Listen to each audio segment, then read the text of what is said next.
नाचणीपासून बनवलेले पदार्थ रोजच्या जेवणामध्ये असतील तर शरीरसंबंधी असणाऱ्या बऱ्याचशा समस्या कमी होतात। फायबर, कॅल्शियम, आयरन असे खूप सारे घटक याच्यामध्ये असतात।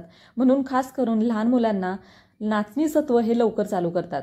तर याच नाचणीच्या पिठापासून आज आपण खूप वेळ मौसूद राहणारे फुलके कसे करायचे ते पाहूया। चला तर मग काही वेळातच तयार होणारे हे फुलके बनवायला लगेच सुरुवात करूया। तुम्हाला जर माझ्या रेसिपीज आवडत असतील तर संगीताज कुकिंग कॉर्नर या चॅनलला नक्की सबस्क्राइब करा। बऱ्याच वेळेला नाचणीपासून बनवलेली भाकरी सुरुवातीला तर गरम राहते, पण काही वेळातच ती कडक व्हायला सुरुवात होते। तर पीठ कसलंही असू द्या, जाडसर असू द्या किंवा खूप दिवसाचं असू द्या, आज आपण हे फुलके बनवलेले आहेत ते खूप वेळ मौसूद राहतात आणि अगदी गोल गरगरीत हाताने न थापून हे आपण लाटण्याच्या साहाय्याने लाटून घेतलेले आहेत। तर हेच नाचणीचे फुलके बनवण्यासाठी मी इथं जवळजवळ 1.5 कप पाणी घेतलं, कडकडीत गरम केलं आणि त्या 1.5 कप पाण्यामध्ये कडकडीत पाण्यामध्ये हे मी 2 वाट्या पीठ इथं टाकलेलं आहे। आता ह्या फुलके आहेत ते मी 3 ते 4 तुम्हाला बनवून दाखवणार आहे। तर कडकडीत पाणी आपल्याला सुरुवातीला गरम करून घ्यायचंय आणि गरम झालेल्या पाण्यामध्येच पीठ आपल्याला व्यवस्थित टाकून चमच्याच्या साहाय्याने हलवून घ्यायचंय। आता मी इथं जवळजवळ 4 फुलके तुम्हाला बनवून दाखवणार आहे। तर त्याच्यासाठी 1.5 कप पाणी आणि 2 वाट्या इथं मी नाचणीचं पीठ घेतलं होतं। तुम्हाला जर जास्त क्वांटिटीमध्ये बनवायचं असेल तर पिठाचं प्रमाण तुम्ही जास्त ठेवा, पाणी पण त्या पद्धतीने टाका। मी आता इथं 4 फुलके तुम्हाला बनवून दाखवणार आहे, तर त्याच्यासाठी 1.5 कप पाणी इथं घातलं होतं। तर हे पहा, जवळजवळ 10 मिनिटं झालेली आहेत। पीठ बऱ्यापैकी कोमट झालेलं आहे। जसं आपल्याला हाताने व्यवस्थित मळता येईल तेवढं कोमट पीठ असेल तर की लगेच आपल्याला हे ताटामध्ये घेऊन व्यवस्थित हे मळून घ्यायचं आहे। मळत असताना जर तुम्हाला थोडंसं पाणी कमी पडत असेल, पिठामध्ये पाणी लागत असेल तर वरून पाणी तुम्ही थंड पाण्याचा इथं नंतर वापर केला तरी पण चालेल, पण आहे त्याच पाण्यामध्ये हे पीठ आहे ते व्यवस्थित भिजलं जातं। मी अजिबात इथं दुसरं पाणी घेतलेलं नाहीये, अगदी त्याच पाण्यामध्ये 1.5 कप पाण्यामध्येच हे 2 वाटी पीठ आहे ते व्यवस्थित भिजवून घेतले। जेव्हा कोमट असताना पीठ आपण जेव्हा मळतो त्यावेळेला गव्हाच्या पिठासारखंच हे चिकट पीठ असं तयार होतं। तर हे पहा, अजिबात पाण्याचा हात मी इथं लावला नव्हता। ह्याच पाण्याने म्हणजे गरम केलेल्या पाण्यामधूनच भिजत ठेवलेल्या पिठाचा गोळा मी तयार केलेला आहे। तर मस्तपैकी तयार होतो आणि ह्याच्यापासून बनवलेले फुलके दिवसभर मौसूद राहतात। तर या पिठापासून 4 छोटे उंडे मी इथं तयार केलेले आहेत। आता ह्याच्यापासून फुलका कसा तयार करायचा ते पाहूया। आता नाचणीचं पीठ म्हणलं की बऱ्याच वेळेला आपण हाताने थापतो, पण मी आज हाताने न थापता हे लाटण्याच्या साहाय्याने तुम्हाला लाटून दाखवते।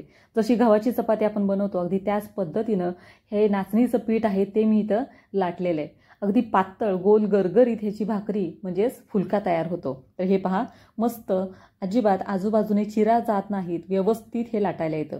तर ह्या पद्धतीनं पीठ तुम्ही भिजवा, तुमचं पीठ आहे ते अजिबात खराब होणार नाही आणि त्याची भाकरी आहे म्हणजे फुलका आहे तो अगदी चपातीसारखा तुम्ही लाटू शकता। मस्त गोल गरगरीत आणि पातळ आपण इथं लाटलेला आहे। आता हा भाजून तुम्हाला दाखवते। गॅसवरती तवा अगोदरच गरम मी करायला ठेवला होता आणि त्याच्यामध्ये अगोदर बेसन पोळी भाजली होती, त्याच्यामुळे हा थोडासा तेलकट आहे आणि त्याच तव्यावरती हा फुलका मी टाकलेला आहे। थोडासा वरच्या बाजूने शेकला की लगेचच आपल्याला हा उलटून घ्यायचा आहे। उलटताना जास्त वेळ लावायचा नाही, काही वेळातच आपल्याला हा उलटून घ्यायचा आहे, नाहीतर तो मग वरून सुकला जातो आणि तो व्यवस्थित भाजल्यासारखा दिसत नाही।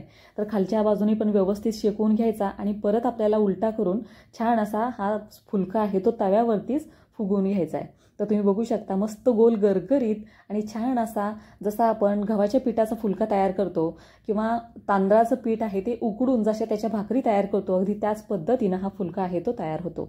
खूप वेळ मौसूद राहतो। आता ह्याला तुम्ही बटर, तूप तुम्ही तुमच्या आवडीप्रमाणे इथं लावा आणि मस्त अगदी टेस्टी हा फुलका छान असा चवीला लागतो। भाकरी बनवणं मग ती तांदळाची असू द्या, नाचणीची असू द्या किंवा गव्हाची असू द्या, बनवायला तर खूप सोपं आहे।